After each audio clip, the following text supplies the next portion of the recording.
Hello student, welcome and very very good morning to you. তোমাদের প্রথম সেমিস্টারে syllabus প্রকাশিত হয়েছে।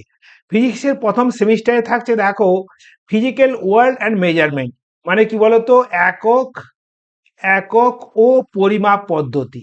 এটা তোমাদের থাকবে 3 মার্কস, তাই না? 2 নম্বর আসছে, দেখো, motion in one dimension and two dimension, মানে একমাত্রিক গতি, দ্বিমাত্রিক গতি। এর মধ্যে বৃত্তগতির প্রাথমিক ধারণাটা রয়ে যাচ্ছে। এতে কিন্তু 12 মার্কস থাকলো। তার আগে দেখো 3 মার্কস প্লাস 12 মার্কস, মানে কত, 15 মার্কস হলো। হলো কিনা বলো?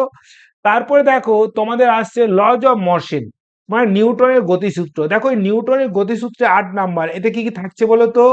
নিউটন থাকছে, ঘর্ষণ থাকছে, আর বৃত্তগতির শেষের দিকটা। তাহলে কত হলো বলো তো? ওটা 12 + 3 + 8, মানে কত হলো বলো তো? 15 + 8, 23 নাম্বার।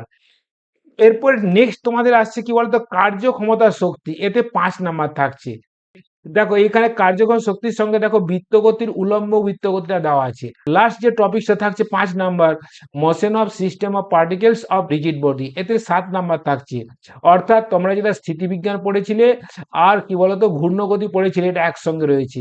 তাহলে দেখো তোমাদের এখানে 7 নাম্বার, কার্যকর 5 নাম্বার, 12 নাম্বার, নিউটনে 8 নাম্বার, 20 নাম্বার, আর মোশনে 12 নাম্বার, আর ডাইমেনশনে 3 নাম্বার। অর্থাৎ 15 আর 20, 35 নাম্বার ফুল হয়ে যাচ্ছে। ভালো করে তৈরি করো। ওকে।